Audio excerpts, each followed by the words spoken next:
Why don't we get started now? I'm just welcome, and I'm Elizabeth Loftus. I'm on the faculty here at UCI.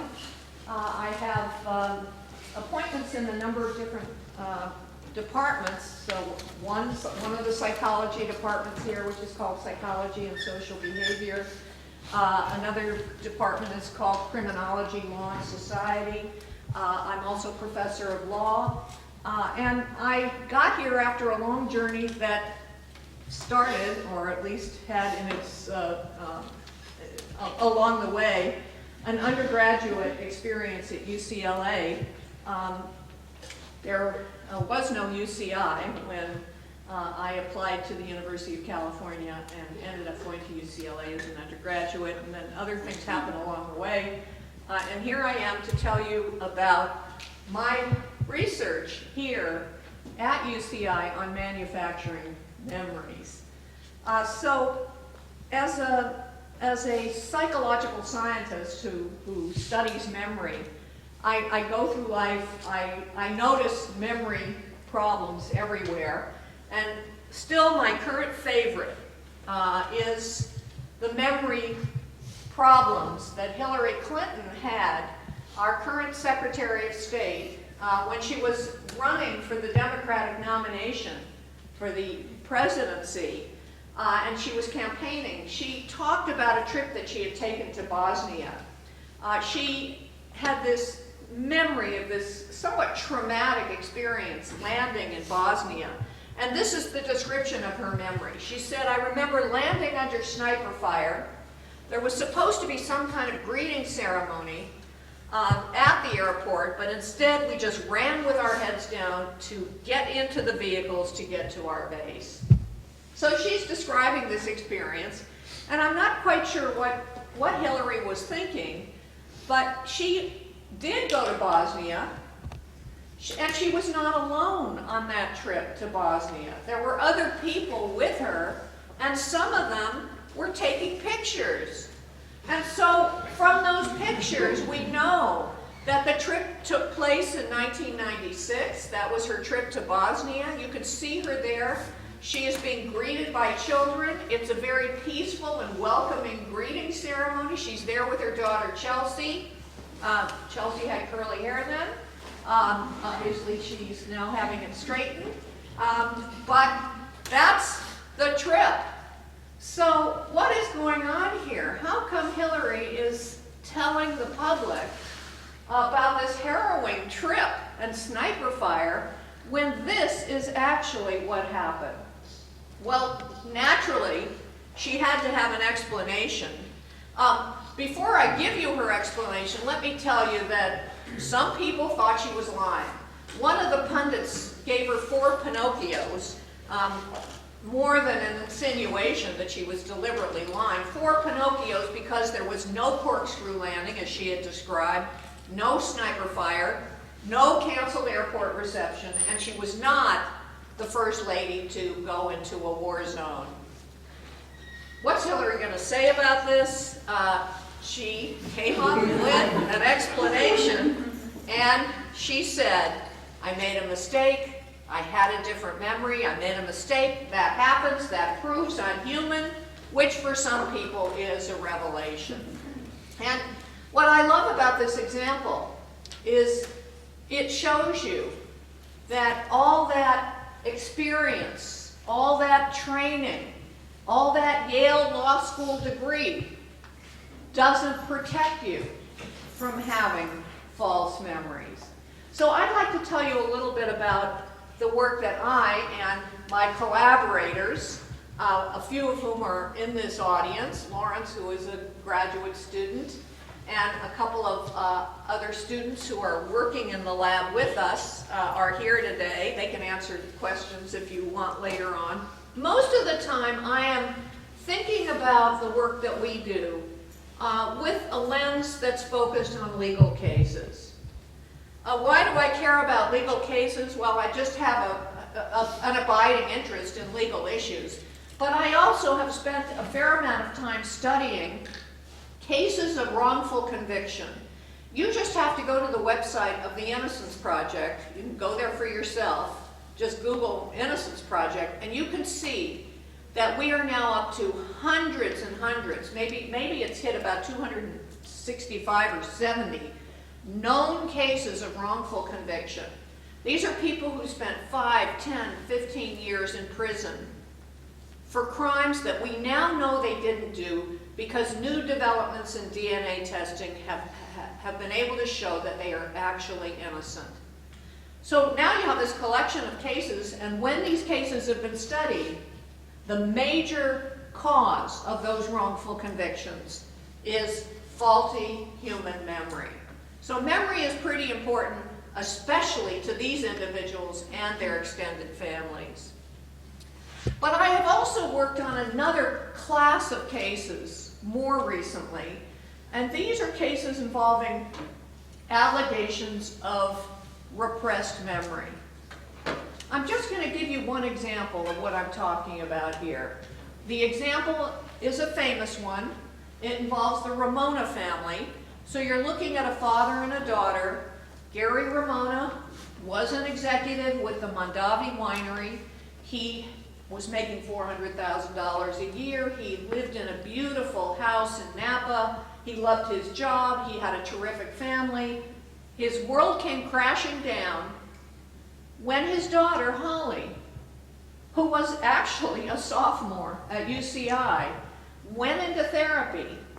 And through some therapeutic procedures, she came to believe and think that she had been raped by her father between the ages of 5 and 16, that she had been forced into many, many rapes, that she'd been forced into sex with the family dog, all allegedly buried into her unconscious, repressed into her unconscious until this therapy made her believe these things.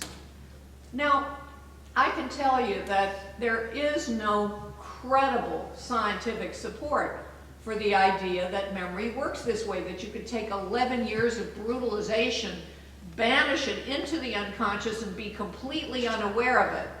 And so it appeared that maybe something else was going on here. Holly sued her father, and what made this case famous and put it on the cover of the Sunday Los Angeles Times magazine that was in issue with the LA Times back then, is the father sued the therapist for planting false memories in the mind of his daughter. And he was awarded $500,000 by a jury in Napa, California. So as I get involved as a memory scientist in these kinds of court cases, and I listen to people testifying about things that seem pretty improbable. I repressed my memory for 11 years of brutalization until I went into therapy and had some sodium amytal, the so-called truth serum, which is not a truth serum. And now I think you did these things to me, and now I'm going to sue you. I was prompted not long ago to rewrite that solemn oath that witnesses take when they get on the stand. You've probably seen it if you watch any of these CSI shows.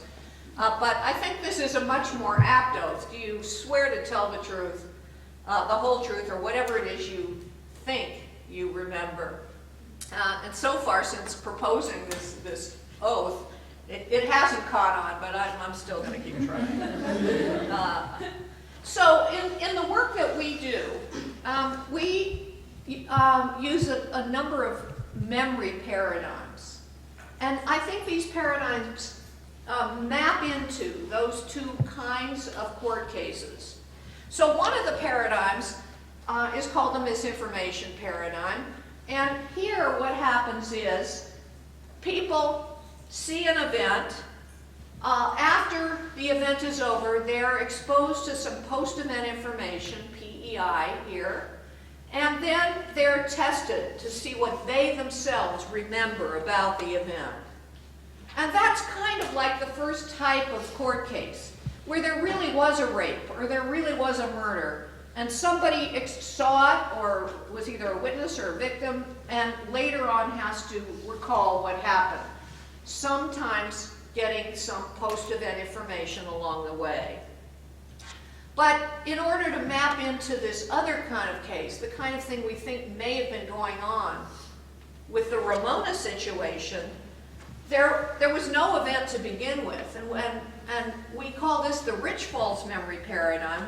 We don't start with any kind of event, but we do ply people with suggestions about their past, and then we question those people about what they remember about their childhood or even more recent past. And then we test them. So just to give you an idea of some materials that we might use in the first type of study, and I hope that if you show up to be in one of our experiments and later on in life, because we do recruit from the student body to be in the experiments, that you'll let us know that you heard this lecture, and we'll give you credit anyhow, but we'll exclude your data because you're going to be too knowledgeable. We'll show people an event unfolding. I want to show you what misleading post-event information looks like. So an event, one of the events that we've been using, developed by some other scientists, is an event where you see a woman walking down the street.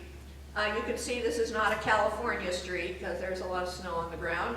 A lot of things happen to this woman along the way, and critically, a man comes up behind her, he bumps into her, causes her to drop her belongings. He pretends to be helping her pick them up, but while he's at it, he reaches into her bag, pulls out her wallet, and sticks it into his jacket pocket. Then more things happen with this woman. I'm not going to take you through the whole series. At some point, she notices her wallet is missing, and she starts to ask other people if they saw anything. Well, after viewing this crime, our witnesses, our experimental witnesses, will be exposed to another witness's version of what happened. And they'll get this version. It might either be read to them or out loud, or it might be something they read on the computer. And it's what the other witness remembers. But embedded in this recollection are some pieces of misinformation. So you can see here the man, this other witness is recalling that the man bumped into the girl, and while her back was turned, he reached into her bag, and he took her wallet and he put it in the pants pocket. And then this witness goes on to recall whatever else this witness wants to remember. So you can see what's happened in this situation. The subjects actually see the guy put the wallet in his jacket pocket, but they overhear another witness talk about putting the wallet in the pants pocket. It's a piece of misinformation. And then subjects have to tell us, what do you actually remember seeing yourself from that crime scene? Where did you see the man put the wallet after he took it? Did he put it in the jacket pocket? Did he put it in the pants pocket? Did he put it somewhere else? So that's an example of the paradigm that tries to look at what will happen with witnesses when they are exposed to misinformation, misleading information about some event that they themselves have experienced. And we've been doing experiments like this for many years. If you take an introductory psychology class, you'll probably read about one of the earliest experiments along these lines, where we showed people an accident where a car goes through an intersection with a stop sign, and by asking just a simple leading question that insinuates that it was a yield sign controlling the intersection and not a stop sign, we get lots of people to believe and remember they saw this scene, the scene with the yield sign instead of the stop sign. And this is called now, in the literature, the misinformation effect. You expose people to misleading information, it reduces their memory performance. So now I want to tell you a little bit about some work that I did in collaboration with some other scientists here at UCI. Maya Cook got her PhD in cognitive sciences, which is another place where psychology is taught on this campus. And Dawn Hoffman is a faculty member in the Cog Sci department. And so this is collaborative work. And in order to I guess let you appreciate what was done in this work. I want to do a little demonstration here. And I'd like to see you just kind of go with the flow. Don't think too much. I'm going to show you some faces, and then I'm going to ask you some questions about them. So just look at these faces. This is your study phase.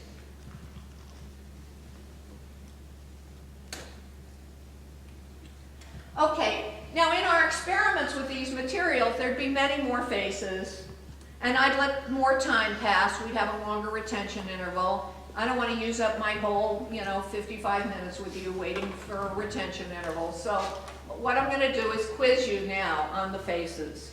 So what I want you to do is just think to yourself what your answer is to the questions I ask you.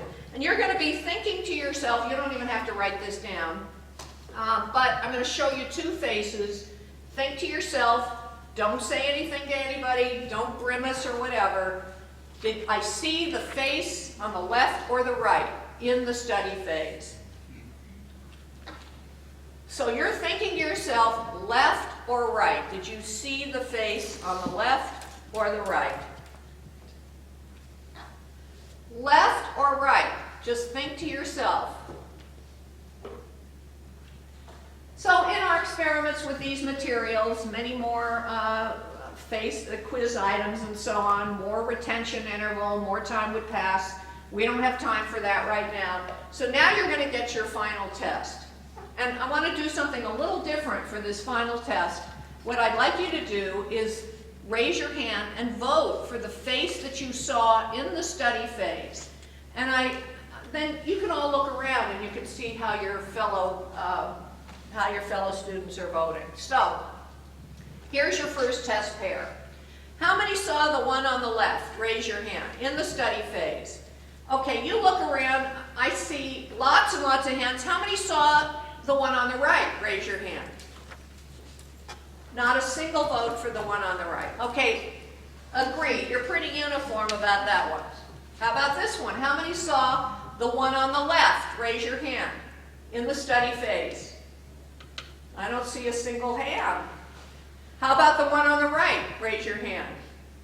All right, I see lots and lots of hands. You're pretty consistent, in fact, unanimous. How many saw in the study phase the one on the left? Raise your hand. I see a whole bunch of hands. How many saw the one on the right? Raise your hand. I see a bunch of hands. Well, what's going on here? How come for those first two test pairs, you were unanimous? And now, for this third test pair, you're divided. And then some of you are, a little cowardly. You don't want to vote. You're like a little confused here. Well, it turns out I made half of you wrong. I made you wrong because I supplied you with post-event information, and I made you wrong. And I made you wrong in the middle of a lecture about post-event information. Here's what I did. I showed you three faces, face 1, 2, and 3. That was the study phase. The final test showed you pairs of faces and had you choose the face you had seen in the study phase. For the first pair, the correct answer was the one on the left. You were unanimous. For the second pair, the correct answer was the one on the right. Oops. Sorry. That's what I wanted. You were unanimous. And for the third pair, the correct answer was the one on the right. Half of you were wrong. Now, those test pairs are constructed so they're equally similar. The internal features are altered. The external features, the hairline, is kept the same. But for the pairs, the three pairs, they're equally similar. But you were able to do just fine on the first two pairs, and half of you were wrong. For the final pair, how did I make you wrong? It's because of what I did in the interim when I gave you the supposed quiz. So in the interim, for the first face, I gave you a little quiz I paired the true face with a completely novel one, and as you sat there silently thinking to yourself, I know that you were thinking, I saw the one on the right. For the second face, I didn't quiz you at all. And for the third face, I gave you a quiz where I paired an altered face with a novel face, and most of you sat there silently saying to yourself, oh yeah, I saw that one on the left. And now when I gave you the final test where the true face is sitting right by the misinformation altered face, some of you stuck with that altered face. And in our experiments with these materials, we have found that a post-event activity which induces subjects to pick a wrong person later affects their ability to pick the right person. That's what happens in those cases of wrongful conviction. The wrong person is picked in a photo spread or in a lineup, and the memory is affected. Now, I should tell you that I did this demonstration that I did here with you for Leslie Stahl for a program that aired on 60 Minutes. The program originally aired in 2009. It re-aired again in 2010. And the focus of the 60 Minutes program was a new book called Picking Cotton. It was about a wrongful conviction case where a young woman, a college student at the time, Jennifer Thompson, was raped. She said that her rapist was an African American, and she ultimately would identify a man named Ronald Cotton. She was positive it was Ronald Cotton, and she was a very compelling witness. She convinced the jury. He was convicted swiftly and sentenced to a very long prison term. Well, now jump ahead many years. DNA testing comes along. They test Ronald Cotton. It's not him. He was actually innocent. And another man named Bobby Poole was found to be the rapist. He was in prison by that time for raping somebody else, and his DNA did match. So I was interviewed by Leslie Stahl about the case of Jennifer Thompson and Ronald Cotton. And what was one of the interesting things about the case is that Jennifer had after she'd already become convinced it was Ronald Cotton, she had a chance to see Bobby Poole, the actual rapist, and she said, no, it's not him. And she stuck with her memory of Ronald Cotton. Well, I did that demonstration that I did with you for Leslie Stahl on 60 Minutes, and when I showed her those final two faces and said, which one did you see in the study phase? She just looked at them for the longest time, and then she said, I'm baffled.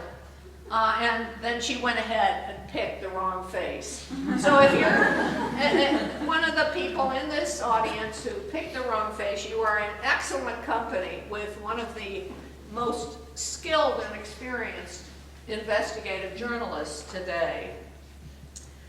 So sometimes I get a bit of criticism about this study, particularly from judges and people in law enforcement. And they say, well, you know, these are kind of artificial faces and the altering that's done. And I mean, would this kind of thing really happen? Could you really use misinformation and get people to misidentify other people if they'd experienced a genuinely stressful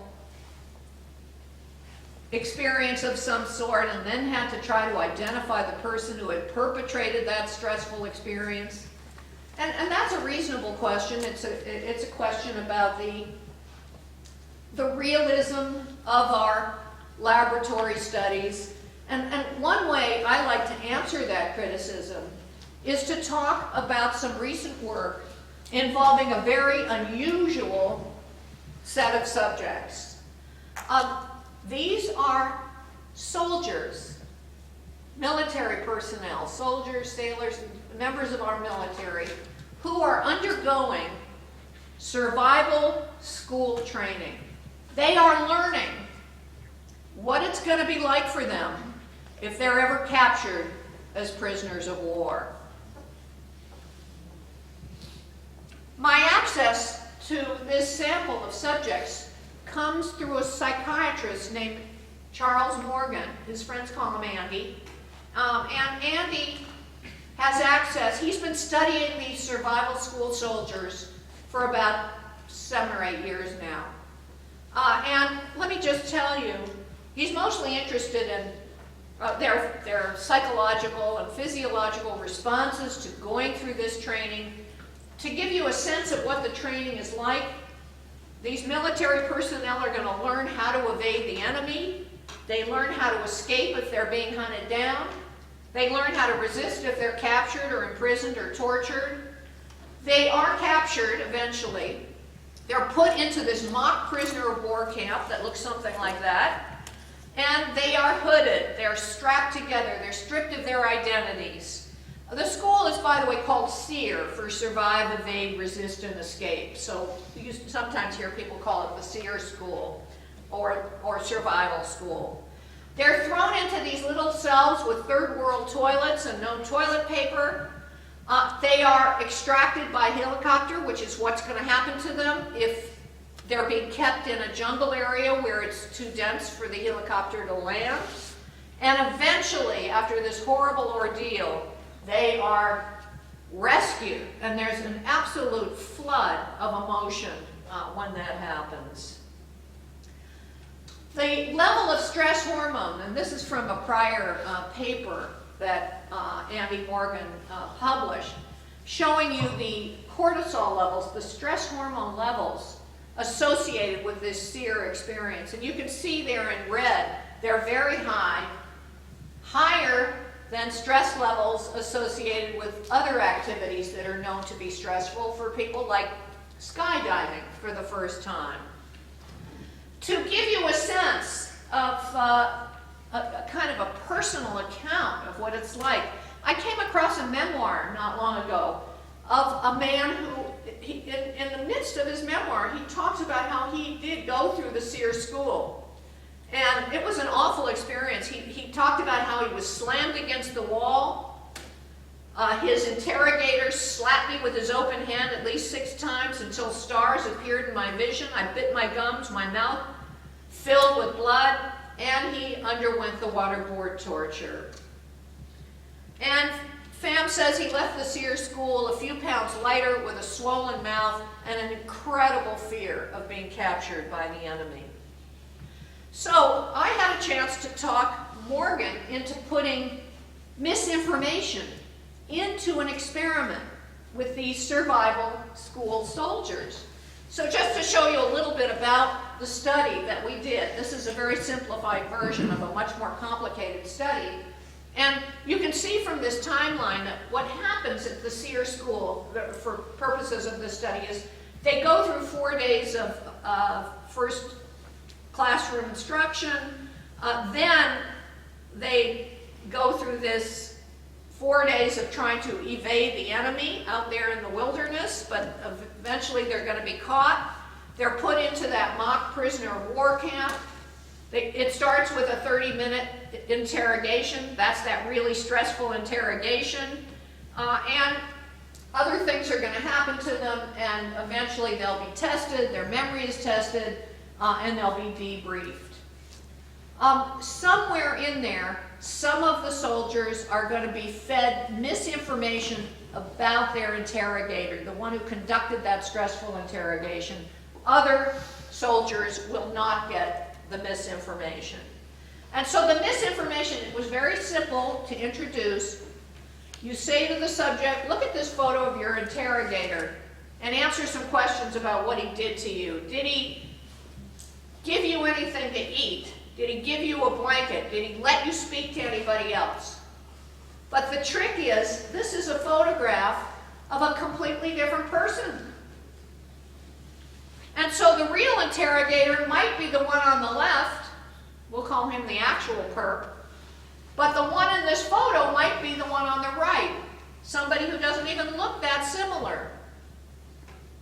And finally, all of these soldiers participate in a photo lineup.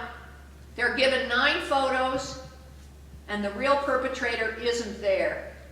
So we call that a target absent photo array. The real perpetrator isn't there, but you can see that the foil in the photo shown to the misinformation soldiers, he's there in position number 2.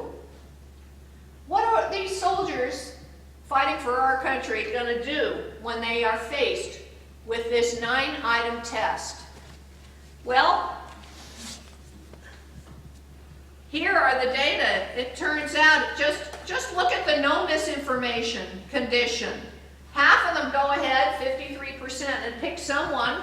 They're all wrong because the real guy's not there.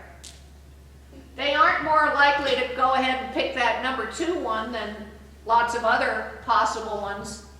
But look what happens when they got fed the misinformation in the form of that photo, with the insinuation that this was your interrogator.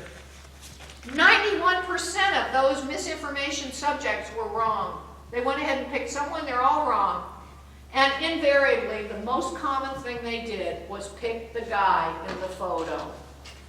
And so what this study is showing is a misinformation effect, that when you, well, I'll get to that in a minute, when you feed people misinformation about somebody that they have seen before and interacted with in a stressful way, you can contaminate their memory for what they saw.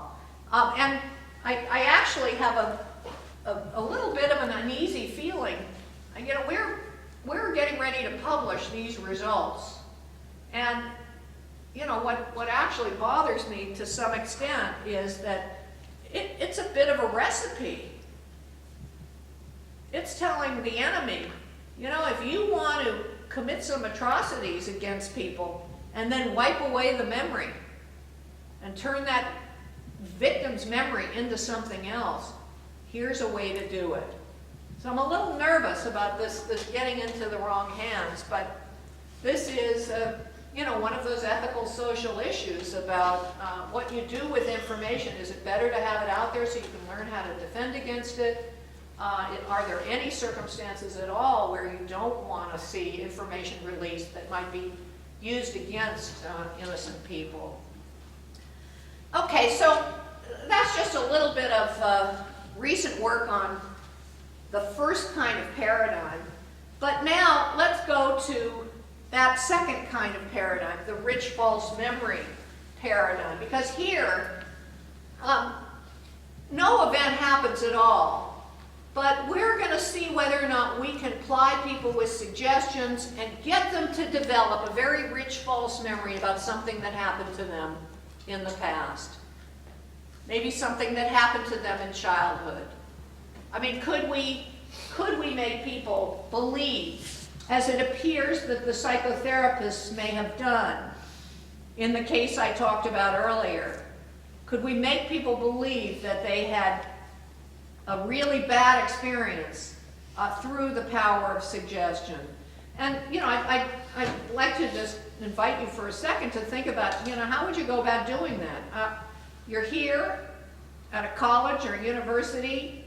Every college and university campus has a human subjects review committee.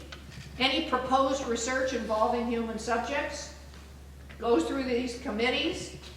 They're not going to let us try to plant a false memory that your father forced you to have sex with the family dog. Even in the name of science, they don't want to let you do things that might harm the experimental subjects. So we needed to find an analog. And what a lot of psychological research is about is finding those analogs. Something we could plant in the minds of people that, if it had happened, would have been at least mildly traumatic. So I spent quite a while sitting around with students trying to figure out, well, what can we plant and what would, you know, not be too upsetting to the Human Subjects Review Committee and not harm the subjects. And we came up with this idea. Why don't we see if we can get people to believe and remember that when they were a kid, 5 or 6 years old, They were lost in a shopping mall. They were frightened, crying, and ultimately rescued by an elderly person and reunited with the family. So that's what we decided to do. My collaborator, a former graduate student, Jackie Pickrell. How are you going to do it? We knew we wanted to do this, and the way we did it is this. We brought the subjects in. We said, we've talked to your mother or your father or some older relative. We found out some things that happened to you when you were a kid, 5 or 6 years old. This is a study of childhood memories, and we want to see what you remember, if you remember things the way your mother did. Now, we really did talk to the mother, and we did find out some true things that happened to the subject when the subject was 5 or 6 years old. The subject is now, of course, an adult. And with the mother, we helped to create this made-up experience about how you were shopping one day with the family, and you got lost in the shopping mall, and you were frightened and ultimately rescued. So the parents actually helped us construct these materials. And by the time we were done with 3 suggestive interviews with these ordinary adults, a quarter of them fell for the suggestion and began to remember all or part of this made-up experience about being lost in the mall. So we began to speak out about this research, and people just love to come along and criticize it, and maybe this criticism has occurred to you.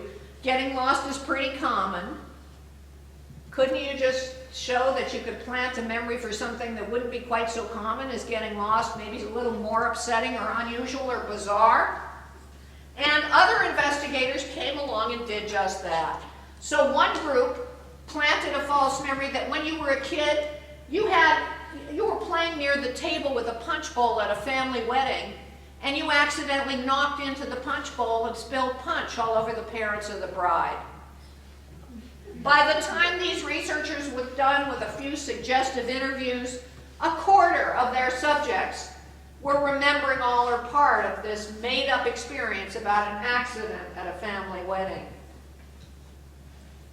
Even more impressively, one group in Canada, this was some doctoral dissertation work done at the University of British Columbia, they planted a false memory that you had a serious indoor accident or a serious outdoor accident or were attacked by a vicious animal. And they were getting even better at it because they succeeded in getting 26% of their subjects to have a complete false memory and an additional 30% to have a partial false memory. So these are some examples of false memories that have been created with this kind of lost in the mall paradigm. We've talked to your parents told us these things happen. It's a pretty strong form of suggestion. But we also find that you can plant memories with even more subtle kinds of suggestion. You can do it with guided imagination. You can do it with dream interpretation. You can do it with hypnosis. You can do it by exposing people to other people's memories, or by plying people with false information, or by exposing them to doctored photographs. And I love the doctored photograph work. It's kind of high-tech memory distortion. And the first one of the studies in the literature to do this was some work by a former postdoc of mine, Marianne Gary, and her collaborator, Kim Wade, and some other people who worked with them on this study.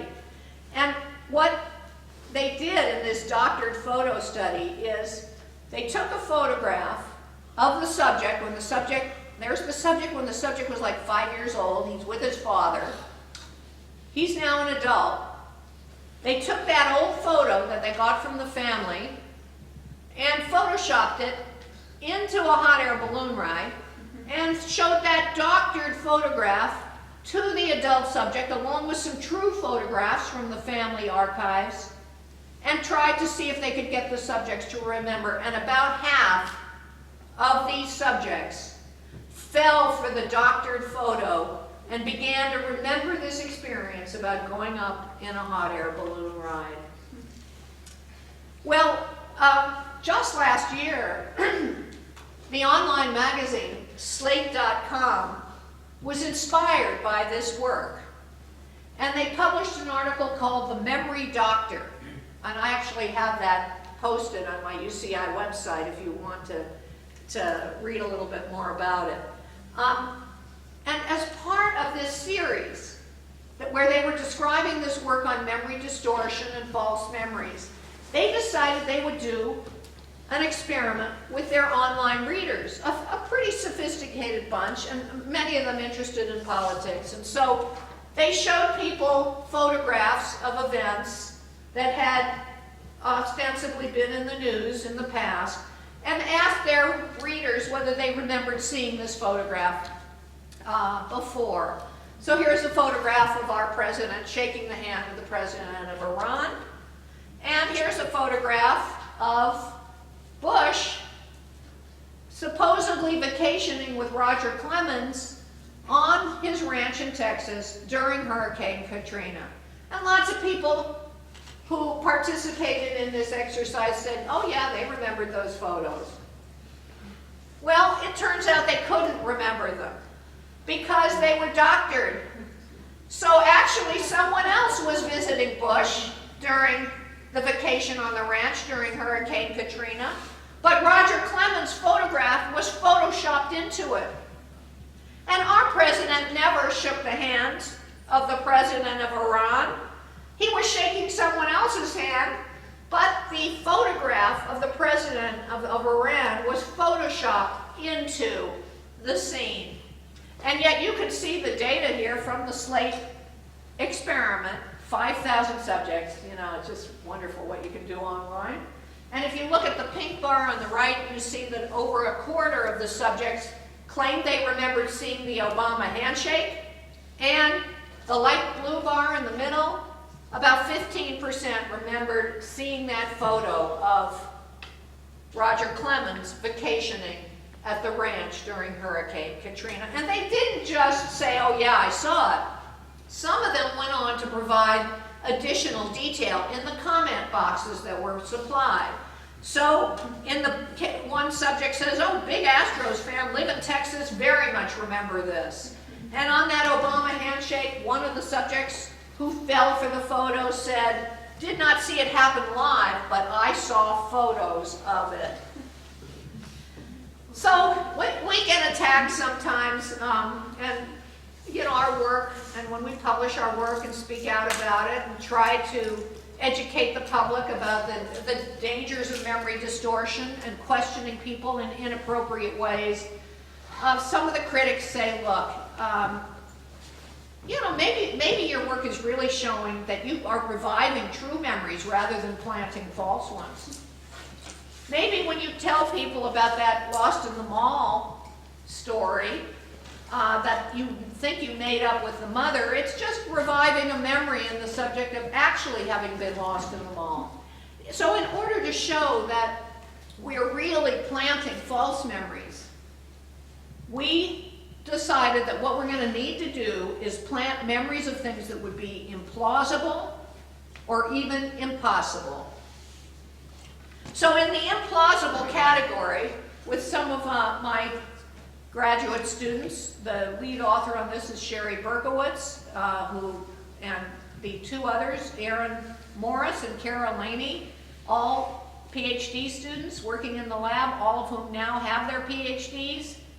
In the implausible category, what we did is to plant a memory that on a childhood trip to Disney, you had your ear disturbingly and persistently licked by the Pluto character.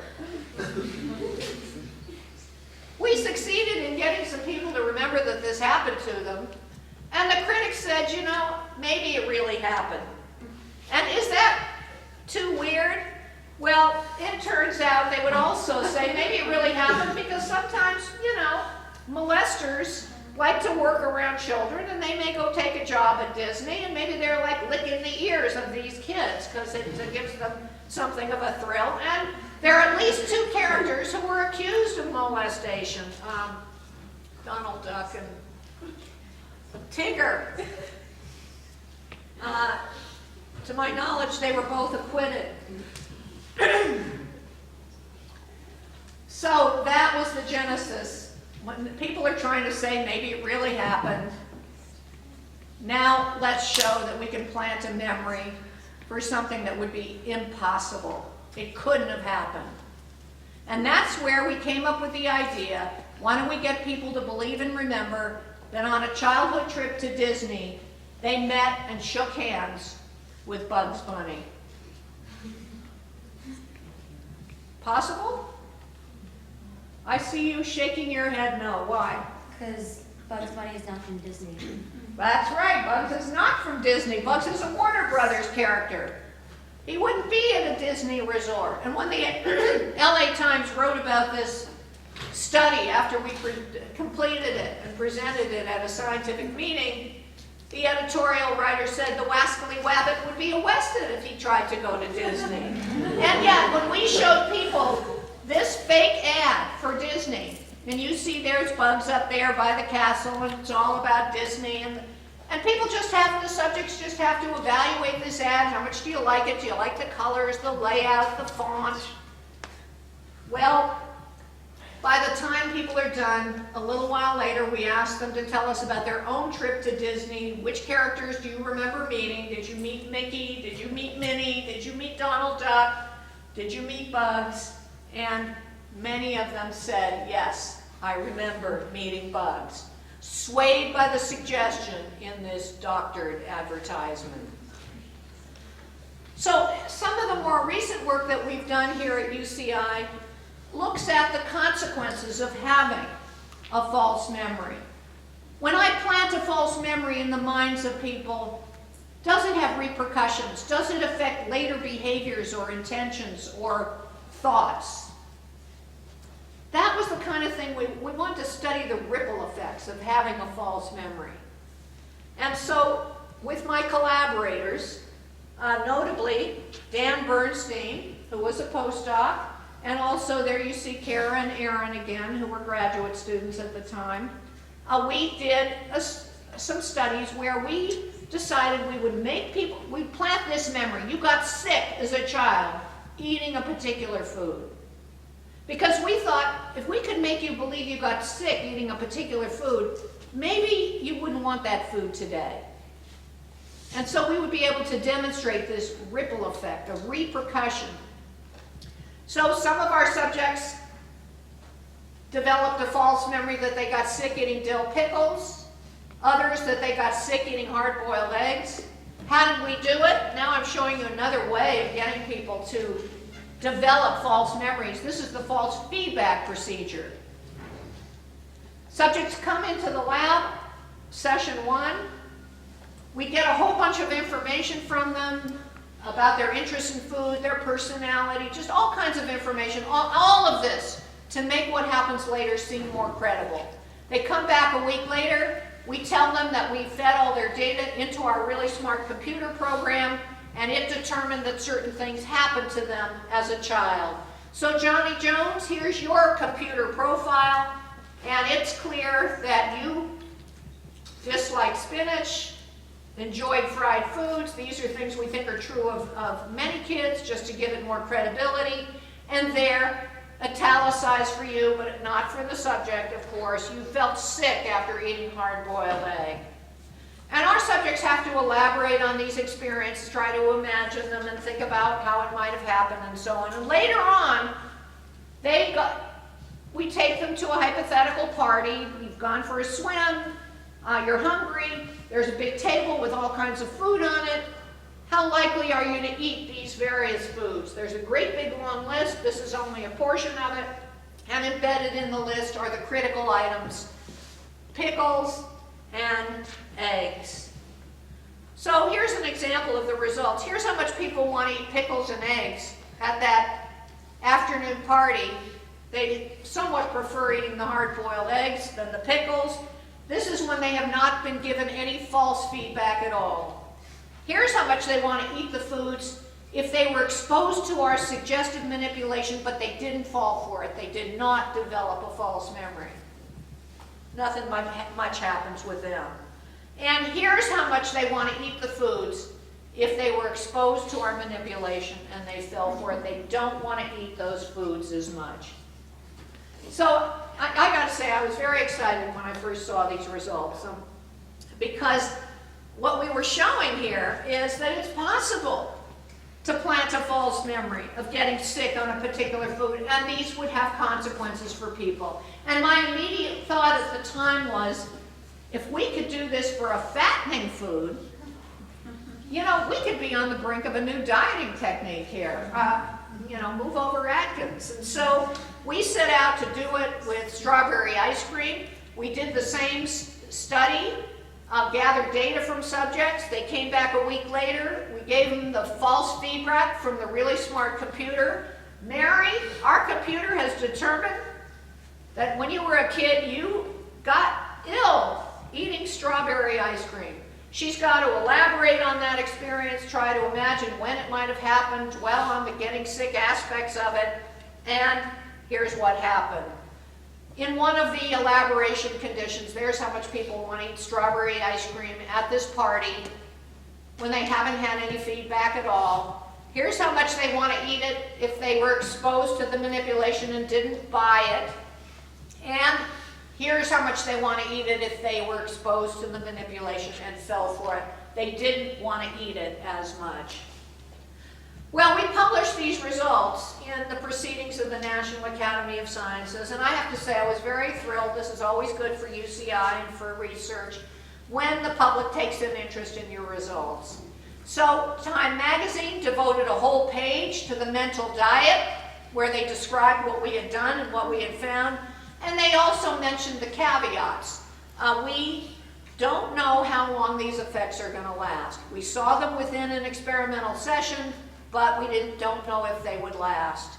And the New York Times Magazine published the 78 most innovative scientific ideas of the year in all of science, and there was the false memory diet. And they too published the caveats. We don't know how long these effects are going to last, and we don't know whether the manipulation is powerful enough that it's going to enable the subjects to withstand the temptation of having a huge bowl of strawberry ice cream put right in front of you. Well, we didn't know then, but we do know now because of some follow-up studies, one done in collaboration with